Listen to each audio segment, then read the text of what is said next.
Kentucky Republican Senator Rand Paul joins me now. Senator, as always, it's a pleasure. Welcome back to Freedom Watch. Good to be with you, Judge. Are you standing firm against the increase in the debt ceiling, since it is apparent now that there will be no balanced budget amendment, there will be no cap on spending, and we're going to go back to the old ways of borrowing and spending with abandon? You know, I've told people all along, and I think the Tea Party supports this, I can't vote for any proposal that never balances. I can't vote for any proposal that'll add $7 trillion to the debt over 10 years. The problem in Washington is about definitions. You remember a few years ago when Bill Clinton says it's about how you define the definition of is. Really what the definitional problem is here is about what a cut is. Most Americans think a cut in spending or a cut in the deficit would mean that you have less one year than you had the previous year. Spending under the Boehner plan will go up every year. The debt will go up every year. Contrast this with the penny plan that I'm promoting with Connie Mack from the House. It has real percent, 1% cut, which means you spend 1% less next year than you spend this year. That actually balances the budget in about 7 to 8 years. But the Boehner plan never balances and will add $7 trillion. I can't support adding that kind of debt to our country. How did Republicans, who at one time stood for balanced budgets and the sound dollar, get seduced into this big government mentality to the point where I think they're actually deluding themselves as well as the public, because they sound like they really believe that this Boehner plan is going to save money, whereas in the long run, as you just explained, it's going to spend more money.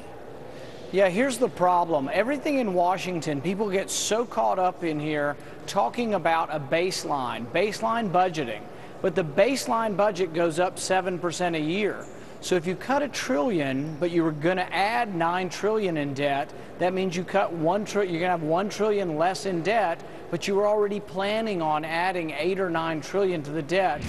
All of the cuts are fictitious or phony because they're cuts against proposed increases in spending. There are no real cuts. The only real cuts would be something like the plan that I've talked about, the penny plan, because it would cut 1% against 0 as the baseline.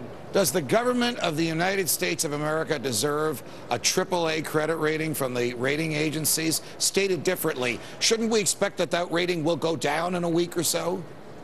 Yeah, I think regardless of the whether the debt ceiling goes up or not, and the debt ceiling will go up, but regardless of the plan, I don't think any of the plans are serious that pass. I think we will get our debt downgraded. Now, I'll tell you one other thing. We had a banker, a famous banker, come and meet with us recently, and he said something interesting. They're now changing all of their covenants or their rules so they can accept AAA debt or government debt. Used to be had to all be AAA, but because they're assuming that government debt will no longer be AAA, they're changing the definition of what debt they can hold to AAA or government debt, no matter what the government debt is rated. Somehow I'm not surprised to hear that, though it is disheartening. Senator Paul, how serious is the divide in the Republican Party where John McCain can go to the floor of the Senate and read an editorial from the Wall Street Journal that insults a half dozen of his colleagues in the Senate and insults 50, 60, 70, 80 of his colleagues in the House of Representatives simply because they believe that when the hole is too deep, you stop digging?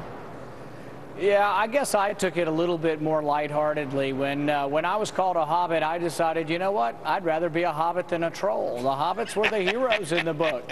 So, you know, if I have my choice of being a hobbit or a troll, I'll have to take it as a compliment that I'm being called a hobbit. But the thing is that really our country is at stake here.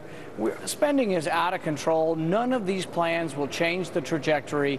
My prediction is we will have a debt crisis within a few years along this rate. If interest rates go up, interest rates and entitlements are going to consume the entire budget, and we are going to be in a world of hurt.